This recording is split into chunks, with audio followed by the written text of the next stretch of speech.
Welcome to the sixth video in a series of 10 short videos called Schizophrenia Demystified. I am Dr. Linda Snow-Griffin, a retired psychologist and the mother of a son with schizophrenia. This video is titled, What are the Early Signs of Schizophrenia? As a mother and a psychologist, I've often wondered why in the world I did not see this coming. Why did I not notice my own son's symptoms of schizophrenia? Well, truth be told, schizophrenia in its early stages looked like many other possible problems, including just being a teenager. Unless you have a first-degree relative with schizophrenia and know that this is a possible inheritance, schizophrenia is not the number one go-to diagnosis or explanation for the behavior changes that you see. For instance, one of the early signs of schizophrenia is social withdrawal. While, of course, that can be very noticeable, it's also a common behavior exhibited by some teens. When Jacob, my son, didn't want to hang out as much with his family, I thought, well, that can be normal, disappointing, but not too unusual when someone is at an age when they want to be more independent. His withdrawal or social awkwardness with friends was more concerning. But then, don't some teenagers go through angst and social discomfort? I try to remember how insecure I felt in high school, and I hoped that he would figure it out and get back to his normal, more outgoing self. Many teenagers experienced what's termed teen angst, and so that is how I labeled this change. I thought that with some guidance and experience that he would outgrow this phase. When he began to sleep and avoid things by sleeping, these behaviors looked more like clinical depression. According to the American Psychiatric Association, one of the early signs of schizophrenia, in about 50% of the cases, is depression. While it is important to make sure a teenager who is depressed gets psychological and perhaps psychiatric help, depression does not lead to schizophrenia for the vast majority of people. Only about 1 to 2% of the population in general develop schizophrenia. So parents and mental health professionals don't usually make that leap, that if someone is depressed, they're going to have schizophrenia. Many adolescents experience depression.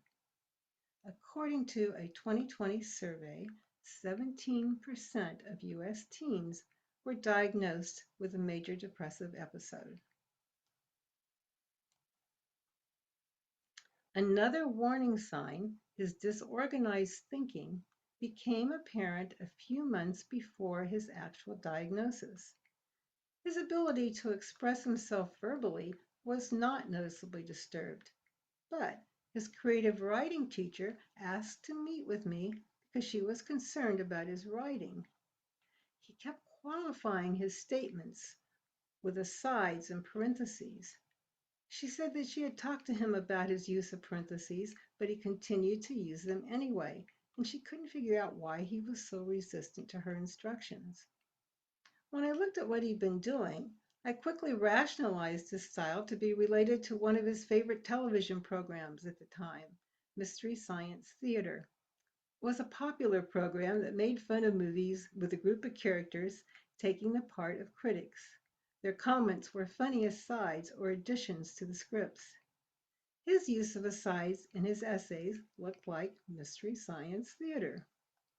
Because he verbally communicated well, I didn't worry too much about his writing style. While it can look like someone suddenly develops schizophrenia, usually symptoms become noticeable gradually. Looking back, sometimes you can see the pattern.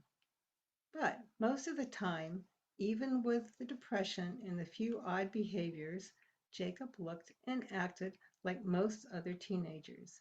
He attended school, he worked part-time at a local grocery store, he practiced playing his drums and piano, and participated in some school and some family events. Any other symptoms of schizophrenia, such as auditory hallucinations that he may have had before his diagnosis, he easily covered up. Looking back, the only way to tie these unusual events together as early symptoms of schizophrenia would have been to have known that he had a genetic predisposition, and we did not know about that at the time. As important as it is to diagnose schizophrenia early, identifying the early signs are very difficult. At this point in time, the best a parent or loved one can do is to make sure that these early symptoms are treated professionally. Then, as the psychotic symptoms become apparent, interventions are easier to access. Jacob saw a psychologist to help him with what seemed to be teenage issues.